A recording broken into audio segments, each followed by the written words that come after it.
Hey, what's going on, guys? It's your boy Kruby, and I know I've been gone for a while, yes, and I will talk about that later, but today I was going, as one does, on Twitter, and I see this tweet from the best One Piece Treasure Cruise podcast there is, Good, Great, Perfect, and I see that they're holding the award show for 2021, and then I look at this here from Poppington's Captain Poppy the Goat. Make sure you follow the guy. And I see this. That got me thinking. Is this a new video idea? Maybe. Am I being shameless and just kind of ripping off an idea for easy content? Probably. But here we are. I'm gonna be going through my nominations for the 2021 OPTC Award Show. And hopefully, if you guys are still here by this point, well, we'll see how things turn out. So, now let's get on with this. Nominations for Best Legend. This award goes to the best legend that released from December 1st, 2020 till now. Legend can be either from Global or JP. Cool. Now, if you know me, either from Discord, most likely Discord, or like you've heard my constant whining, quote unquote, you probably find this answer hilarious, or my nomination hilarious, but as much as I hate to say it, best legend that did come out ever since December 1st, 2020 would have to be Roger. I mean, come on, it's Roger. I don't have him. Do I want him? Yes. Do I need him? Questionable, but I'd still say he's the best legend to come out. Now, the worst legend to come out this past 1 year, I would say would be probably V3 Blackbeard. Well, this is my personal opinion. I'm going off the legend that I've pulled that's debuted in the last year, and I've hardly ever used the guy. I mean, some people might say Halloween Shanks, cool, but I've used Halloween Shanks a hell of a lot more than I've ever used V3 Blackbeard, so he gets the worst legend for this year. He's just a missed opportunity, I guess. They could have done a lot more with him. They just did what they did. Now, for the best Super Evolution. Personally, the best Super Evolution that I think came out this year has still not come out on Global yet, but it has to be 6+ Carat. I mean, if you don't know what she does, look it up on the database. But she essentially got rid of the whole dual classes requirement, and she's got a higher multiplier, a better orb boost too, I think, and she's just become so much better that she's just a lot more viable now. So I'd say Carrot is the best 6+ this year. Now, the worst 6+ this year, that's a tough one because I don't really remember. What are all the 6+s that came out this year? Time to do a little research. Yeah, shout out to the database. In case you don't know, this is a database I was talking about earlier. But yeah, this is the database I was talking about, and it's got all character information. It's really quick with updates, the best resource to go through if you have any questions regarding characters, or if you want to look for a specific character that does a certain thing, use this database. I will leave a link for the database in the description. Now that I look at this list, I'd say the worst 6+ this year would have to be, I have to say it'd be Komurasaki. I mean, she's good, but she was an unnecessary 6+. They made her an int type, and int has a plethora of really good legends. You have the Halloween legends, you have Moria, you have Yamato coming out soon on Global, been out on JP, probably one of the better legends to come out this year. She's probably top 5 depending on the people you ask, but she's kind of up there with Roger. If not for Roger, she definitely would have been the best legend to come out this year. But I'd say Komurasaki would be the worst 6+ to come out this year, because they could have done a lot more with her, but they just literally made her an in character, and they slightly increased her captain buffs, but you can get those same buffs from Limit Break expanding her 6-star form. So, I mean, like I said at the beginning, this is my personal opinion, so there's that. Now, nominations for the best rare recruit.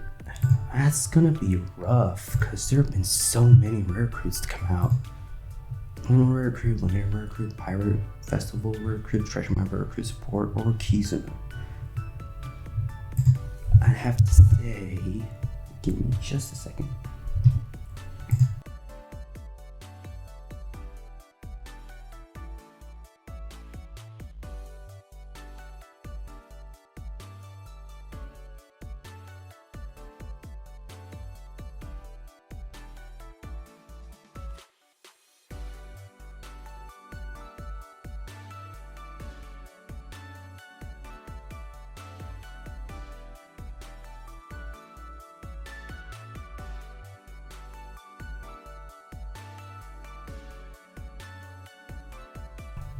After thinking about it, I'd say my favorite, like the best rare recruit that I think that came out this year would have to be Recruit King. I use him a lot. It would be between Recruit King or Queen from the Big Mom Kaido batch, but those two rare recruits are so good. Like, really, really good. I use them a lot, so I'd say my nomination for best rare recruit would have to go for them. There's probably some better rare recruit that came out that I'll probably miss. We'll have to wait and see for the nominations to come out, but this is what I'm going with. Best free-to-play unit to come out would have to be... Who do I think is the best free-to-play character to come out? Treasure Map Sorojuro come out this year.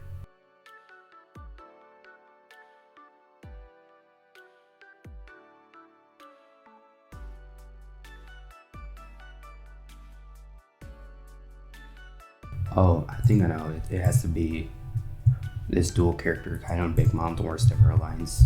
There it is.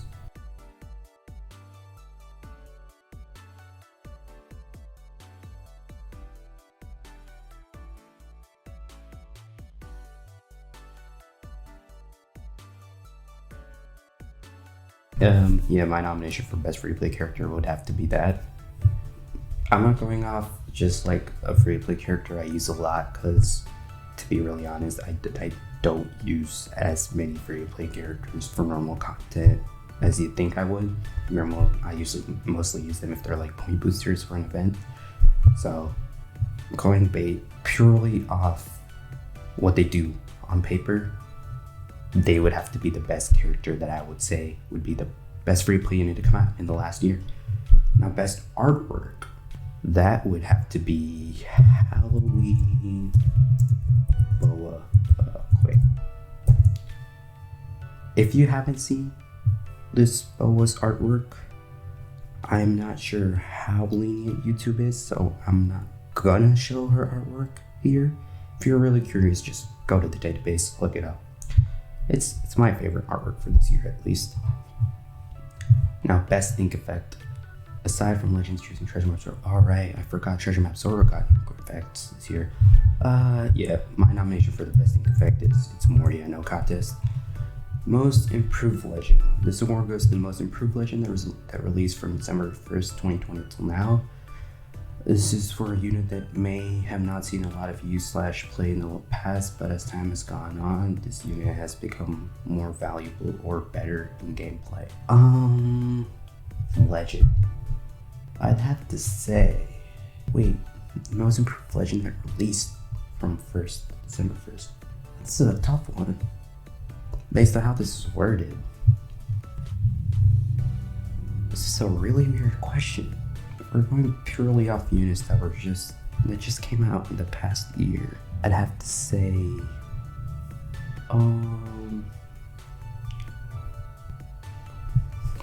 Legend German, I guess. I mean, this is a really tough question now. I'm not really sure what my answer on this one. Kind of like eyeballed it just because it's really worded. Nominations for most overrated legend. Luffy Sanji. I mean, they're really good, but everyone's just like, yo, Luffy Sanji must pull.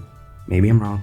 maybe people didn't say that. I guess there's the whole Roger thing, but there's that to look at. I'd say Luffy Sanji was probably the most overrated or overhyped.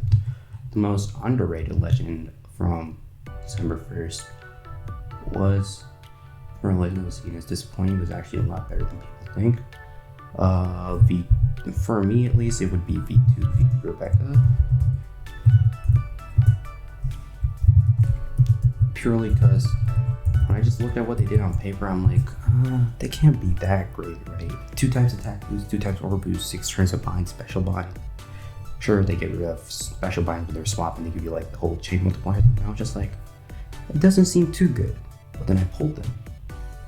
And the damage you could do with this legend is so nuts.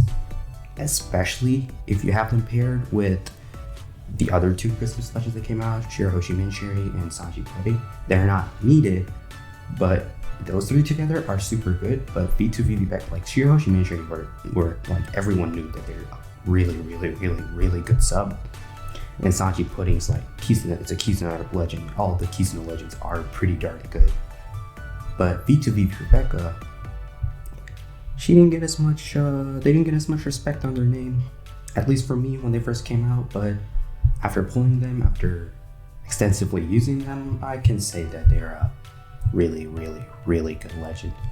Nomination for the best banner that released from December 1st, it would have to be Roger and Odin super type banner.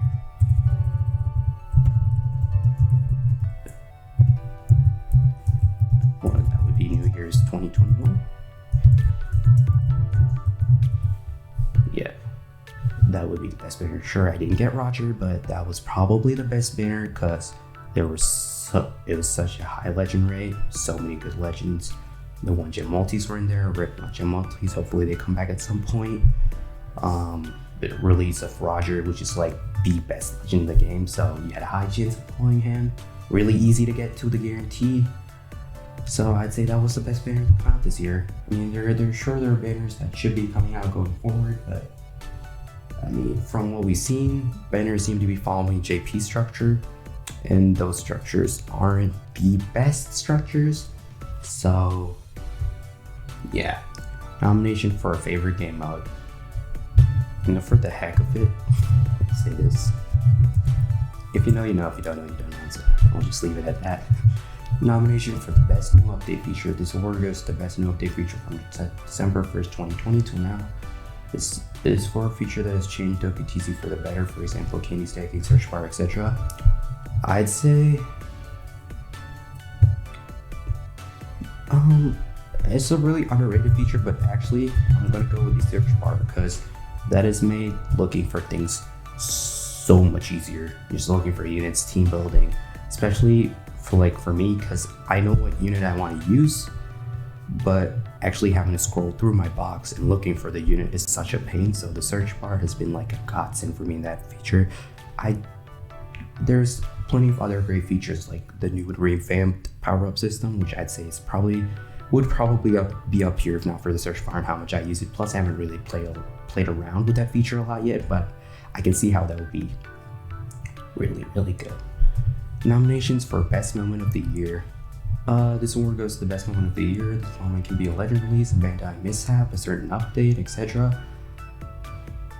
I'd say my best moment of the year for me would be this first Super Boss Kizuna, because it was just, sure, everyone hated the Dex runs, but it was really great.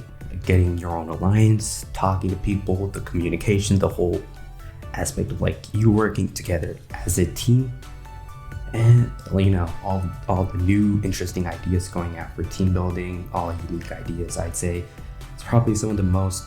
Sure, I didn't get much sleep. There was a lot of thinking going on. It was kind of a pain, but it was still probably some of the most fun I've had PTC this year. So I'd say the Super Boss Kizuna would be the best moment of the year for me. And nominations for the most anticipated character / feature for 2022. It's a word goes in list anticipated or feature utilizing 2022. This is either a QL feature, game mode update, or character you just want released in 2022. Feature claim all button for me.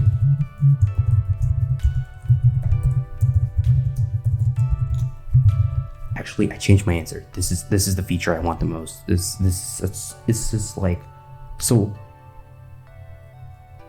a forgettable feature, but at the same time it is so essential, especially after stuff like keys and treasure map. Just having to individually collect all your mail is such a pain. I mean, especially now with all like the lights, keys and stuff coming out, all these features. So all the missions and stuff, there's just so much mail, and everything's like an individual mail, and having to collect everything individually is such a pain. So I really wish they had a claim all button for mail at some point. But yeah, okay, so these are my nominations for the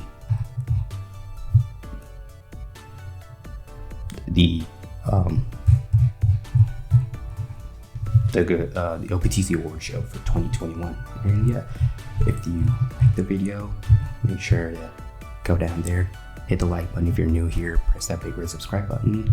I'm trying to get back into content making and streaming, so look forward to content coming forward. But yeah, that's gonna be all for me today. I'll see y'all next time. Y'all have a good one. Peace.